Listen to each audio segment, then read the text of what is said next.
Okay, this is Tuesday, January something. Pretty sure I got the right month. It's January 20th.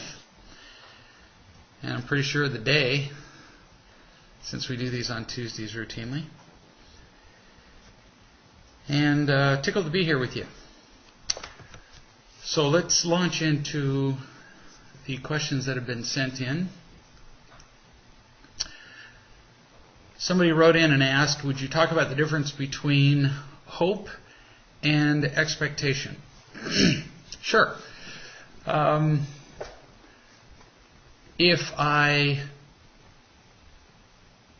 I'll throw in a little bit about faith. We generally hope for a thing and have faith in a thing. So having hope is really a healthy thing. I have hope. I can have hope for many things. I can hope for happiness, which is just an overall healthy and kind of wide-ranging hope. I can hope for smaller things. I can hope that I will be happy.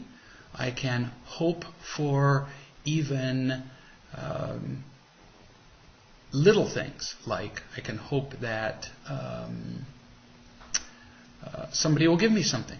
I can hope that at the end of the day my wife will spend time with me, for example. That is entirely healthy. I mean, after all, hoping for positive things is what motivates us and drives us forward. If we didn't have hope for positive things in our lives, why would we get up in the morning? So hoping for good things in our lives moves us forward. And it's a healthy thing. Now, what's the difference between that and having an expectation? An expectation is a feeling, a desire that a positive thing will happen. Actually, sometimes it can be a negative thing. To the point that if it doesn't happen, I feel disappointed or irritated. It's not just a feeling that it might happen. It's not just a hope that it will happen. It's not just a desire. It's a demand that the thing happen. So really the difference between a hope and an expectation, you really often can't tell the difference between the two until you don't get what you hope for. So it's what happens afterward.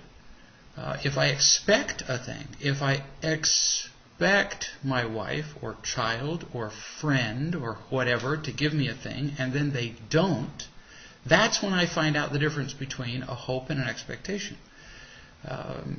Is I become disappointed and irritated. That's an expectation. A true request is accompanied by a hope. If I ask you to do something and it's a real request, obviously I hope that you will do it, or I wouldn't have asked in the first place. If I ask, and I may use asking words, I may say, will you? And it sounds like a request. But if you don't give it and I'm annoyed, it wasn't a request. Next writer says, my 11-year-old daughter, Susie, is in a book club with 2 other girls. They get together at lunch on Mondays and discuss a book that they're reading. And we purchased the DVD of the movie for the current book and invited the girls over for popcorn and the movie. All the girls wanted to see it very much. Susie comes home from school today announcing that they're not watching the movie at our home. They're watching it at Krista's house, one of the 2 girls in the club. This is because Krista has a home theater in her lavishly furnished basement with a huge television. We, on the other hand, have a family room, but no lavishly furnished basement, and a normal TV. Now, to me, this gathering is about friends getting together. Each of the moms has hosted something like this, and I was happy to do this. Nothing's wrong with our home or anything like that. It's beautiful, but it's not a mansion like Krista's. Anyway, what is the loving thing to do for Susie? Is it to say, take the DVD and watch it wherever you want? Or is it to teach her that this rich kid mentality is not what it's about? Friends getting together is about love, not about how big the TV is and so on. I'm just not sure. I want to do the loving thing. Am I acting like a victim by wanting to have the kids here?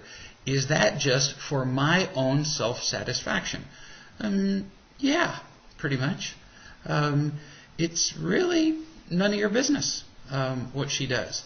Now, because look at your language here. You said, to me, this gathering is about friends getting together. Well, it's their book club, their movie watching time, their everything, and yet you said here, to me, and there really isn't a to you about this. So, are you acting like a victim? Yeah, because it sounds like you have some energy about this. And, it really isn't your business. Now, if your daughter is bothered about this, you have an opportunity here to teach a lesson to her. So, for example, you could say to her, if this bothers you, you're right that this is about, this isn't that these girls perhaps are acting like spoiled rich girls, and if you wish to, here are some options. You could either allow them to watch, television over in the mansion with the big screen TV, or you could say to them, I'd really like to watch the show over at my house. It's my turn, and we've been rotating, and that's what I'd like to do. But you simply describe to her the options that are available to her, so that you teach her that being loving does not mean that you have to roll over and play dead. You don't have to be a doormat in order to be loving. You get to have an opinion. You get to say, this is what I want. But it's her deal to handle. It's not yours. Just because it's being had at your house, just because you bought the DVD is irrelevant. These are her friends, her club, her movie, her everything. It's hers. And so you need to ask her, what does she want? You need to say, just as cool and level-headed as can be, what do you want to do here? If she wants to have it at your house, then she needs to speak up. And you can help her come up with the cool, calm, non-angry words with which she can convey that to her friends. But it needs to be very clear that this is not to please you. If she's going to be speaking to her friends so that she can have this at your house so that you are not offended, oh, honey, you're dead. And so's she. Because then she's doing it for you. And that's just as bad as her doing it to please her friends, having the movie at their house. Do you see? I mean, which is worse? Pleasing her friends or pleasing you? It's the same game, you see? So, what do you want is what you say to her. Now then you continue. I don't believe in teaching materialism to our kids, and I don't buy into the superficial stuff. Well, sure, you don't believe that, and that's a lesson that you do need to be teaching your children, that it's important to be loving rather than buying affection, but you don't want to ram this lesson down your children's throat right while they're in the middle of making a decision like this one. So you don't want to ram that lesson down her throat in order to influence her to make the decision about watching the movie over at your house on this occasion. You see? So be real careful about not influencing her decision here, because, boy, you could speak a single word and push her over the edge. And then, after you sent this email, you sent me another one. It says, another note is that Susie just sent me an email, your daughter, and said that she told me that her friends are watching the movie here. I told her that she made the right decision and that what is important is loving your friends and not whether you have a home theater. I'd love to hear your ideas on this. So you have to be careful about saying that she made the right decision. Because it's almost like she made the right decision because that's the decision you wanted her to make. So, not that I'm correcting, I'm just saying teach your kids correct principles, that loving is more important than buying friends. But the important thing was to ask her, what did she want to do? And if that's what she wanted to do, then it would be good to say, well, good, I'm glad that you made a choice based on what you wanted, rather than being pushed to do what two other girls wanted. That would be a good thing to say. Just be careful not to say, I'm glad you did what I thought was the morally superior thing to say. Now, you may not have been saying that here. It's hard to pick it out from the words that you wrote. Just be careful that that's not what you did. That's all. And I'm not picking at you. I just can't pick that out from here. Here's somebody who said, I didn't fully understand your response to the person last week whose spouse was putting the children first. You said that the primary decision did not take precedence over what is right, and you mentioned a couple of natural laws. I'm not clear on this. What did you mean by what is right? Can you flesh this out or give some examples? The primary decision means that we put our spouse first among all other relationships. But a spouse could easily manipulate you using the primary decision. Or you could just feel manipulated.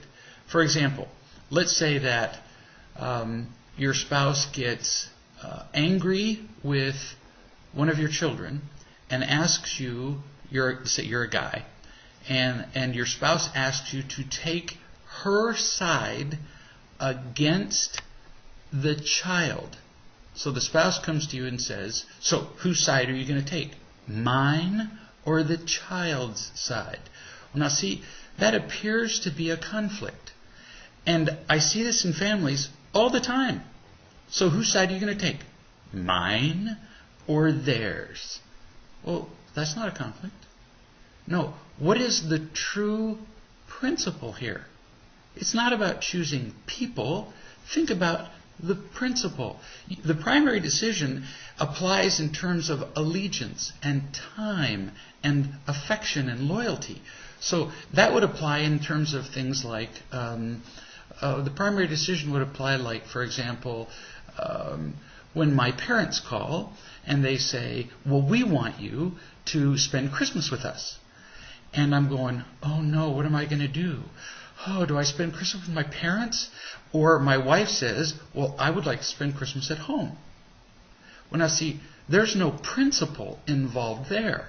That's a matter of simple loyalty. My parents want me to spend it with them. My wife says she wants me to spend it with her at home.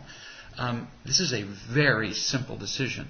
There is no universal principle that says, thou shalt spend Christmas at thine parents' house or with thine wife, you see. No, that's about loyalty. The primary decision makes that decision for you like that. Your primary loyalty is to whom? Your partner. But when it comes to your partner coming to you and saying, well, I'm just so angry with this child, so who are you going to choose? We're having a conflict. This is really easy. You have a discussion with your partner about anger and about, well, how's this working? So if you were angry at the child, then were you being loving? Well, but the child, I know. I'm sure the child was a horse's butt. And at some point, when the child's older, we'll take the child out and shoot the child in the head. But for now, the child is just a kid. And we're the adults. And so, were you loving to the child? Because that's what every child needs. Well, but I know every but in the world, I'm sure, is true. Were you loving? No. And so that's what you and I, as the adults, the parents in this family, need to work at, is being more loving. So you're taking the side of the child. Oh no. I'm taking the side of the true principle, which is that in order for this family to be happy, first, we, the parents, must be loving. We can't possibly be happy until there's love in this home. And if we're angry, we're not being loving. So you see, the primary decision doesn't apply here. You're not taking the side of the child over your spouse. You're sticking with a principle. So that's what I meant. There's a hierarchy of laws in life. And it takes a little bit of wisdom and common sense to know when to put one law or principle over another. For example, if you're driving down the road and there's a double solid line painted to your left, then you know that you should, or if there's one painted to my left, I know that I should stay in my lane. Everybody knows that. That's the law. But if I'm driving down a road like that and a child steps into my lane, and there is, for example, a drop-off to my right or a mountain to my right, and there's a 4-year-old in the middle of the road, I'm not going to say, oh, well, it's against the law to cross the double-painted line and run over the child, am I? No. And then go, well, I kept the law, but I killed the child. No. I mean, everybody with any common sense knows there's kind of a hierarchy of laws. We save the child first. And if I have to cross the double line, well, too bad. And the same is true here. Of course we keep the primary decision, but we don't violate the laws of happiness to do it. And being angry violates the laws of happiness. So, you get the point.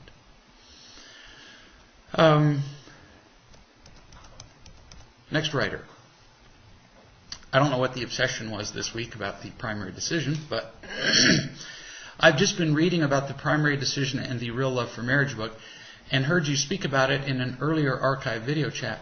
I'm new to real love and in a relationship which is committed, but it has slowly been eroded because we have placed children and their issues as the primary concern. So I have a couple of questions. When starting out in real love and beginning to understand your own getting and protecting behaviors, should you make that a priority above the primary decision if it comes into conflict? So I wasn't clear about her question, so I wrote and asked for an example of what she meant by that. And she said this. The primary decision, this is her speaking, is always to put your partner's happiness first. Now, in the first place, that is not right. The primary decision is not to always put your partner's happiness first. Boy, honey, if you did that every time, you'd be dead. That's called codependence. If you always put your partner's happiness first, you're going to end up miserable. If you always put your partner's happiness first, you're going to end up upside down because your partner's going to come to you and say, in order for me to be happy, you have to, well, fill in the blank. Shoot the neighbors. Go out and poison the neighbor's dog. Take sides against the children. You see how that goes? So, no, that's not what it says. Primary decision says that you place your priorities with your partner higher than that with other relationships. Then she continues, however, if one of my getting and protecting behaviors is to cling, but I need to take some space because I am at that time unable to be really loving and my partner insists that I speak to him or sit with him, what's the best thing to do? Do I take the space so that I can return and then later love freely, or do I remain and hang hungry for what I'm not getting, ultimately damaging the relationship? In other words, do I take care of attending my own getting and protecting behaviors, doing the right things so that I quit being a clinger, or do I do what my partner wants and make my clinging worse? You have to do what's healthy for you first. Now, it's just like I was talking about a moment ago when I was talking about the primary decision. So, follow this order of hierarchy. First, you have to follow true principles. Always true principles. Because true principles will always lead you to happiness. Then, you have to do what works for a healthy, you first. Because if you're not healthy, how are you going to possibly contribute to a healthy relationship? Do you see? That's why it's a wrong definition for a primary decision to say, I'm going to put my partner and make them happy before myself.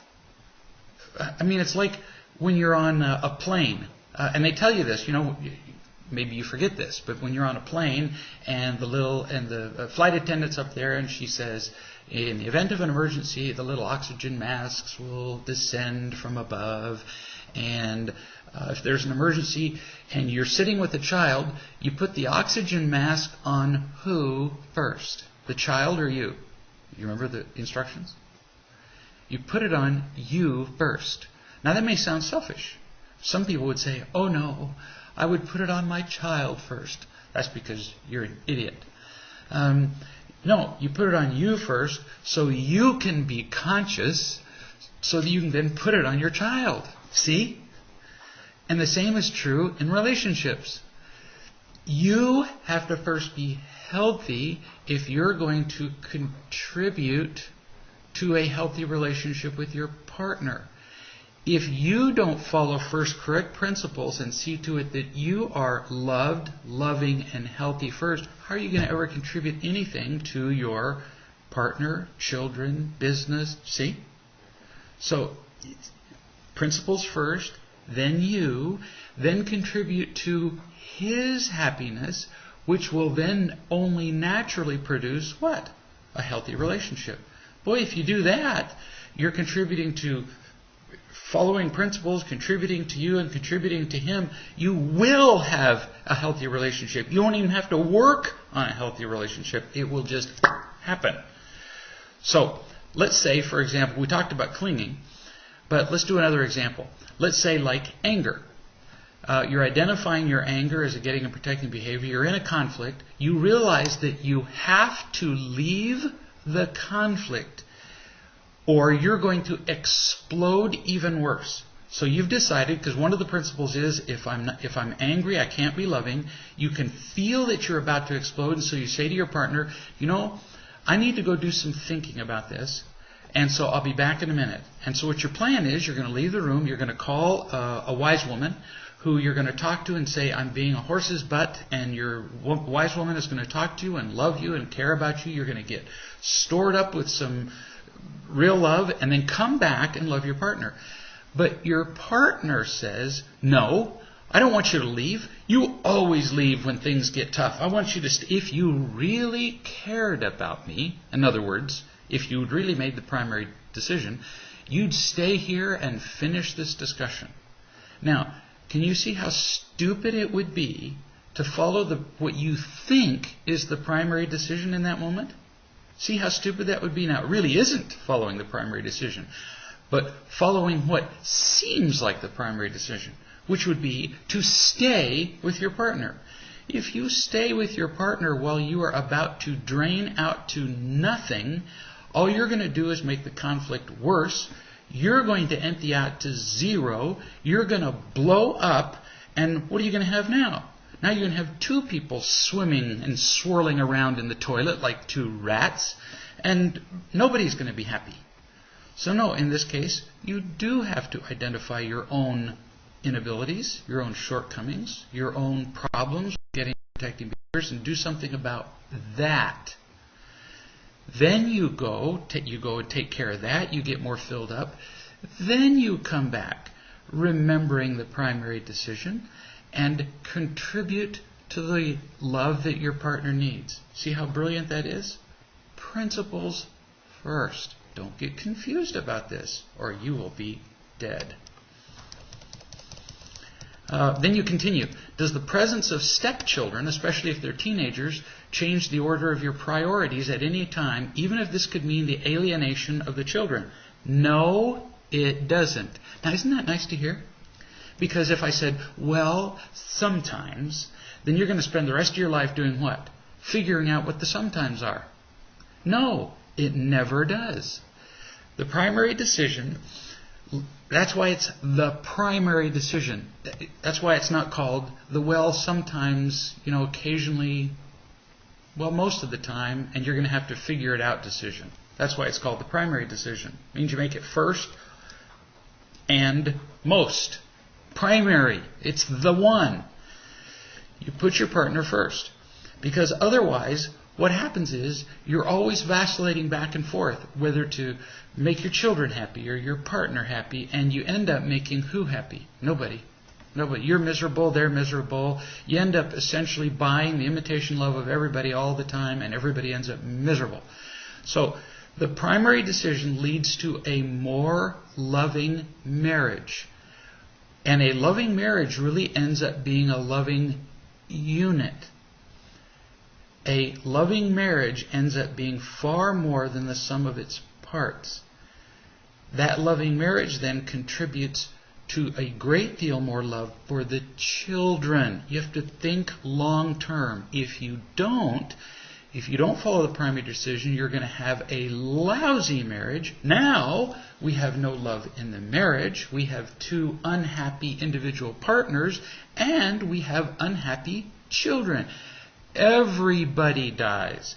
So if that means, as you're following the primary decision, there are individual moments when the children go, "Oh, I'm so unhappy, I hate you parents. Oh, tough beans." I mean, early on, I just told my children really clearly as this, with no mincing of words. I said, "I love you children beyond words." Now, is everybody clear about this? And I did the very best I could to prove, this wasn't really prove, just to demonstrate to my children that I unconditionally loved them, and to show that I was learning to unconditionally love them better day by day. And I said, and if there's ever any question in your mind whether I love you more or your mother more, let me settle that for you right now. I love your mother more. And I laughed as I said it, so there was no doubt in their minds. And we made a joke about it so that it was clear to them. And I said, and when you get older, you will find a partner and you will love her or him much more than you love me or your mother. It's supposed to be like that. So it's not about being loved less. It's that this is how the units of life go. And because as you get older, you will move away and I'll be left with your mother. We're the unit. And you kids kind of pass through. And we love you a lot. You're not incidental in our lives. We love you tons. The important thing to know is that we love you unconditionally and we love you a lot. We love you enough. Plenty. But your mother's first. Remember it always. And if you ever doubt it, if you ever attempt to get between us, now watch this, watch. If you ever attempt to get between us, you will be crushed. So don't try it.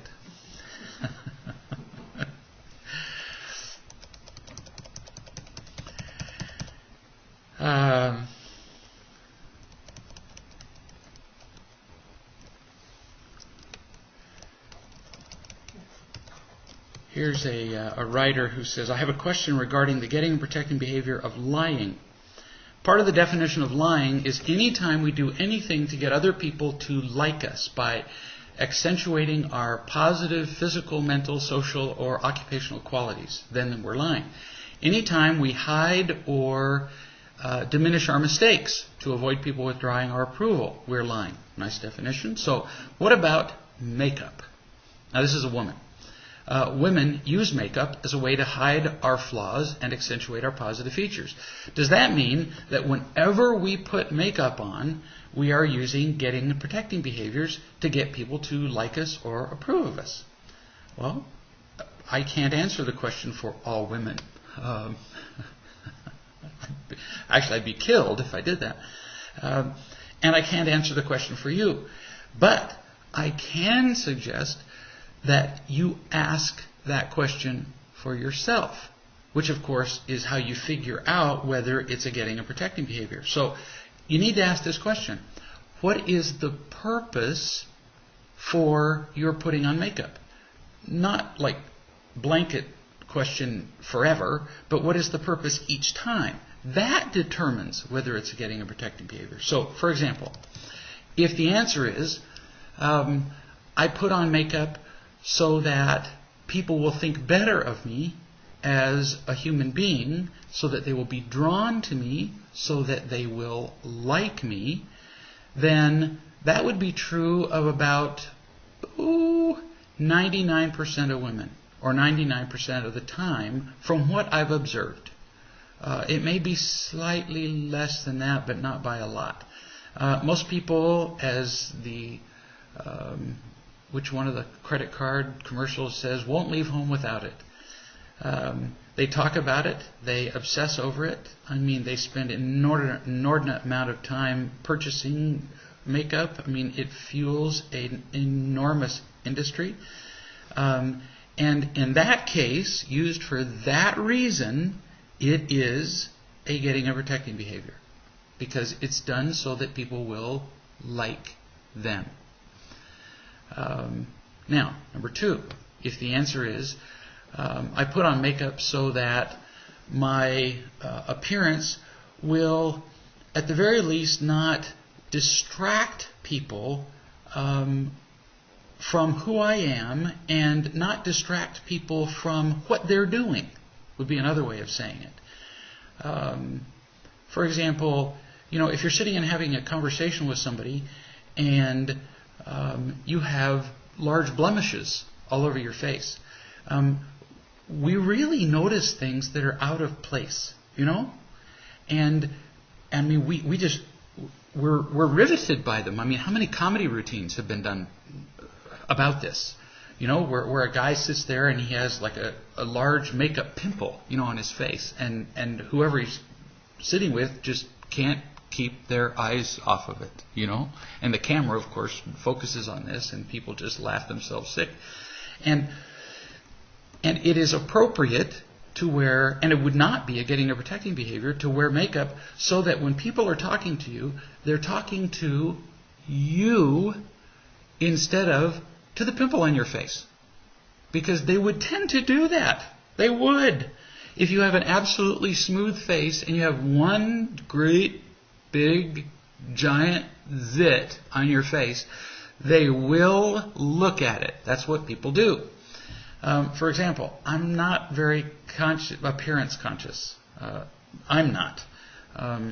If somebody says to me, did you see the lady who had, and they describe the lady, there's less than 1 in 100 chance I'm going to know who they're talking about, because I don't notice what people look like. I just don't notice, and I don't really care what I look like in public. But when I go to a seminar, for example, I dress up about maybe a notch, but still, when I do seminars, I dress very casually.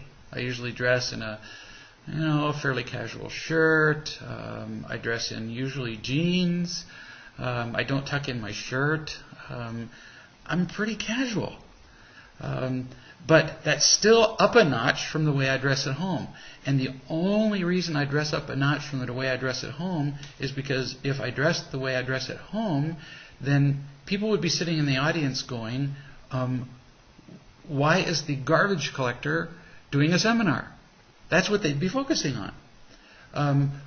For example, right now, while I'm doing this video chat, before I did the video chat, I combed my hair. Now, why would I do that? Because I don't care how my hair looks. And if it weren't for the fact that other people cared, I would never comb my hair. Never. Not in public, not any place I went would I ever do it. So why do I do it? Because otherwise, if I didn't, it would simply be, and I emphasize this word, a distraction. Otherwise, instead of focusing on the subject that we're talking about, instead of focusing on real love, instead of talking about getting and protecting behaviors, the only thing you'd be focusing on would be that little poof of hair sticking straight out and the two little poofs of hair sticking out like that. See? So we tend to focus on little things that are out of place.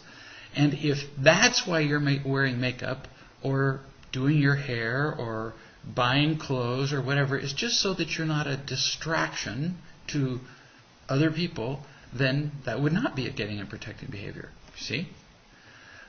Or a last reason, so that you can enhance or not distract from who or what you represent. So like, for example, when we do a filming, or we do a DVD or whatever, I tend to dress up even one more notch because I'm representing a principle or a product or our business or whatever. And people expect it to look at least a certain level. And because that's expected, because once you get to a certain level, when we filmed the PBS special, for example, the people at PBS kind of expect the hosts to look a certain way. And so in order to conform to that standard, I dressed a certain way. Not so they would like me. I didn't anticipate forming intimate relations with, the people who were there. But because that's kind of what's expected, and so it wouldn't distract from the product or from what we represent. So you have to ask yourself, why are you doing it? And you have to go over the answers in your own head. You're going to have to decide for yourself.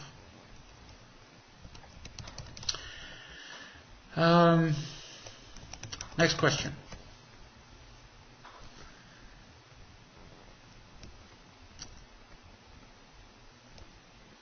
My 9-year-old is washing his hands compulsively.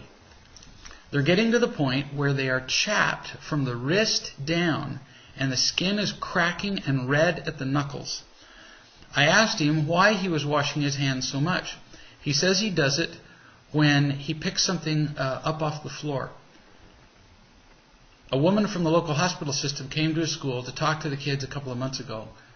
He said that she talked about germs. Apparently this caused some anxiety for him. I've talked with him previously, 2 weeks ago, when he came back to me from his dad's house and his hands were chapped. After being with me for a week, his hands were better and he wasn't washing them as much. He's been at his dad's since last Friday, and in only 4 days they're back to looking pretty bad. Now I'm trying to stay calm about it and not create more fear for him. I talked with him at bedtime and asked him more about it, and I asked him if there was something he was anxious about. He said his dad asked him that too, and he didn't know how to answer.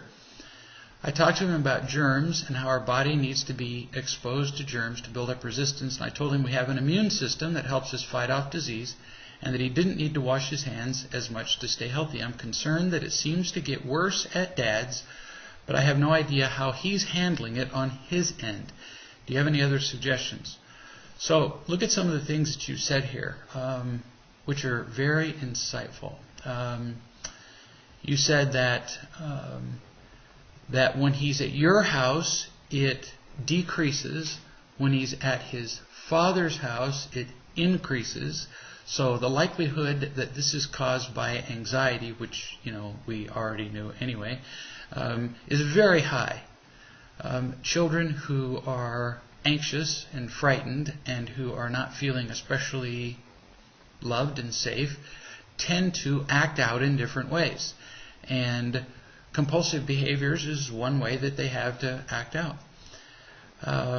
Then you asked him, did he have anything to feel anxious about? The odds that a 9-year-old is going to identify the cause of his anxiety are about 0.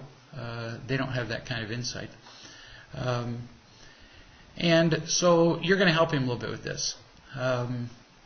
So you can tell him why people wash their... Now, you were very smart that you said you didn't want to do anything that would create more fear for him, because if you make a great big deal about this and make him more fearful, you're going to make it worse. I had a cousin when I was a kid, and he licked his lips. And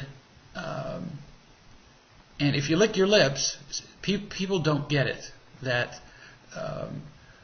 the skin is moist not because of water, it's moist because of oil. Just like bread. Bread is moist not because of water, although partly, but really moist, juicy bread. It's because of the amount of oil in it. But same with skin. And if you want to make skin dry, it's by eliminating the oil. And so when my cousin would lick his lips, what he's doing is eliminating the oil on it, which is why when you want to wet your lips, you don't lick them. You put chapstick on them, which is covering them with this waxy, greasy stuff. And so he'd lick his lips, and my uncle, who was really just a really mean guy, would just scream at him and yell at him and belittle him and slap him, and it was just brutal. And so I laugh at it now because it was so crazy. Not because it was funny, because it was insane. I guess I could laugh or cry. And so my cousin, who felt brutalized by the screaming and the yelling, would respond by doing what? Licking his lips less or more? Guess. Because he was licking them in the first place because he was anxious. And so he would lick his lips more. My cousin's lips were as red as Santa's suit, and cracked and bled. And to this day, this guy's, 50-something years old, and to this day when I picture this guy, I picture him with great big red lips that were cracked and bleeding. Well, same thing's going on here. So you make him anxious, he's going to do it more often. So you want to describe to him, tell him why people wash their hands excessively. Tell him it's called a compulsion. Tell him, that when people get anxious, that, some people wash their hands, and some people lick their lips, and some people tap their feet excessively. I do that sometimes. Sometimes I tap my feet. Some people sing a song over and over in their head. And it's just nervous energy. It's anxiousness. And almost always from feeling fearful. And fear comes from, not feeling loved in some way. And you describe to him your part in that, how you've contributed to that. Describe to him specifically some ways that you have not been loving to him. Tell him what they were. When you have this, I have done this. You say, I'm the one that's kind of set this up. So, I understand. Don't make a big deal of it. We're talking about a discussion that's going to take you, all of, 5 minutes. Then you describe his part. And part of it you've done. You say, you don't need to wash your hands. You're doing it because you just feel nervous. It's not about germs. You weren't washing your hands before. You say, and I don't wash my hands. And you say, I know doctors all over the place and they don't wash their hands and everybody's just doing fine. You wash your hands if you stick your hands in dog poop, and then you don't go and eat. But you don't wash your hands when you pick something up off the floor. And you make a joke of it, just like that. But you don't need to wash your hands this much. And then you watch and see what happens. Now, if he keeps washing his hands that much, then you simply tell him, after he washes his hands and thoroughly dries them, then he may need to moisturize his hands, just so he doesn't injure his hands. And there are cheap moisturizers all over the place, but they have to have, some measure of oil in them. And most moisturizers do. I think they all do, actually. Lanolin or something, And if he washes them, then dries them, and puts some kind of moisturizer in them, then they won't get all cracked and bleeding and nasty. And if he comes back from his dad's and they're really cracked and really nasty, then you can get some disposable plastic gloves and put moisturizer on them and put the gloves on his hands and actually have him sleep in them. And it will moisturize the trash out of his hands. But you just casually treat the dryness of his hands and not make a big deal of it, and he'll quit doing it. Here's somebody who says, I'm afraid of myself now that after having too much to drink last Friday and getting blackouts and probably making a fool of myself in public. If you're having blackouts, honey, you did make a fool of yourself. There's no probably to it. If you can't remember where you were, I can promise you that you were not behaving intelligently. Having done this myself. I've had this problem for many years, and it boils down to alcohol. Forgive me for chuckling, People who can't remember where they were never come home and receive reports that they were out, for example, competing for the Nobel Peace Prize. I've had this problem for years, and it boils down to alcohol removing my fears of not being liked or loved. Yeah, always. Nobody drinks when they're feeling confident and loving. Ever. Never. Nobody's ever feeling emotionally full and whole and happy and says, you know, I think I'm going to go have me some alcohol. Never. I've had drinkers say to me, I drink because of the taste. And that is absolute horse droppings. I mean, it's ridiculous. If you drank for the taste, you'd be drinking non-alcoholic beer. And you don't see people doing that. I mean, almost nobody. I'm a very sensible and logical person when I'm sober, and I implement real love in my daily life, but all of that goes out the window when I'm in a bar or nightclub. I'm 33, and thinking that I'll never be married and having a family. Thankfully, I do have a friend now who's loving me, and she says that we have to have a sober night to make it all good again. But I'm afraid to ever set foot outside my apartment again. I'm lost. What's the real love message here? So, everybody's different.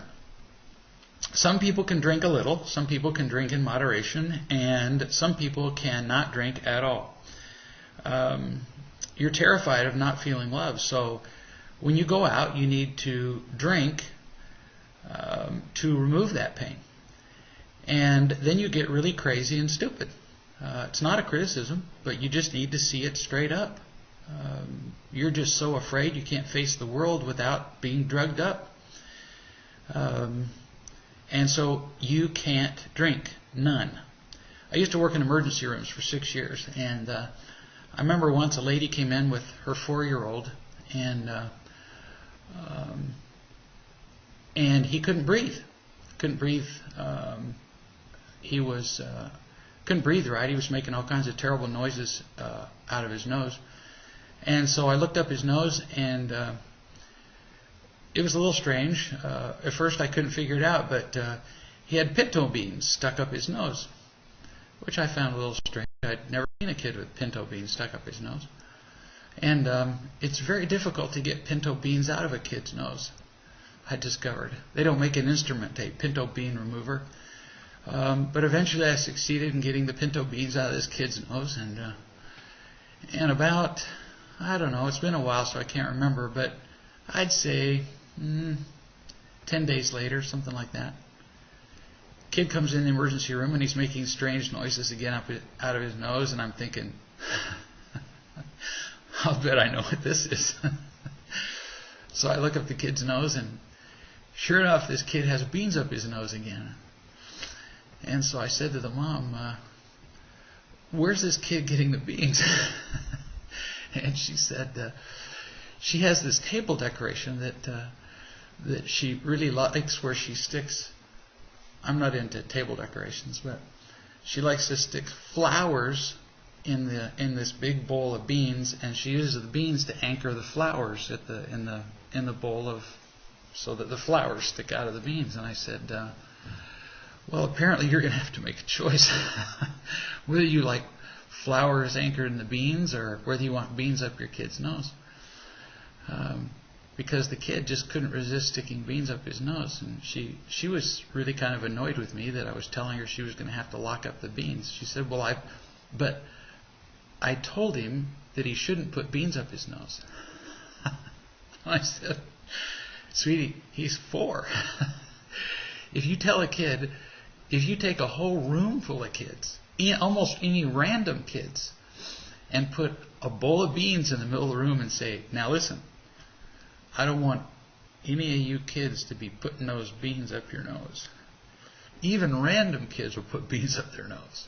And this kid apparently has some sort of thing for doing it. So you're going to have to lock up the beans, darling. Well, I never saw the kid again, and I'm assuming he didn't end up in the emergency room again. Apparently she locked up the beans. There are some things that some people just can't handle. And for you, it's drinking. So you can't drink. You can't meet men in bars. Drinking just isn't compatible with your life. So what can you do? You're going to have to study real love. You're going to have to read real love and dating. You're going to have to participate in conference calls. You're going to have to meet men in some other location. You could go on the website and introduce yourself to men and say, I'm studying real love and I'm not willing to settle for anything less. And then you can meet them at sites where drinking isn't a thing. You can meet men at church, you can meet men in restaurants where, drinking isn't the primary activity. You could tell men ahead of time, I don't drink, so that you've sort of settled that ahead of time. After you've told a guy, I don't drink, it's kind of hard to order a drink. Whatever, meet him in coffee houses where drinking isn't available. And then you tell the truth about yourself all along the way. Now, I wrote you and I asked you for a little bit more information, and you told me a lot more. And you said that, you described your life and said it's been a pretty sucky life up to this point. And you said that, that you used to participate in a real love group, but that after the real love group in your town, well, actually, you moved away from a town where there was a real love group. And since then, you said, I haven't made any calls. I'm frozen and wouldn't even know what to say in those calls. I'm blurry and confused, but foremost ashamed. I can't even specify the particular shame. I was brought up in a shame-based education, and then you told me a whole bunch of just horrible stuff about your family, the way that they treated you, and the way that your parents acted. My mother kept me in an unsocialized life and always made me say things to her like, how much I loved her and who's the best mommy in the world, and lots of awful things about the way you were raised and the way that you feel and just how your life is just awful. Well, good heavens, darling, you went on for a page telling me how your life is awful and how shameful you feel. So if you could go on for a page telling me how terrible your life is, it seems like when you get on a conference call with real love people, and there's a conference call pretty much every day of the week, if you can do that with me for a page, pull up this email and read a quarter of it. Gosh, simple. These people have heard this kind of thing before, and let people get to know you. It's just ain't that complicated. So tell the truth about yourself to these people a little at a time. You may not want to tell them everything all at once, but bit by bit you can, and give yourself the opportunity to feel unconditionally accepted and see what happens. And don't go out of your house if initially you don't trust yourself unchaperoned. Don't go out of the house by yourself ever to a bar. Don't put yourself in a position where you're going to get all smashed and black out and do stupid things and get in trouble. Just change the way you're living and let people show you what it's like to live in a real love way.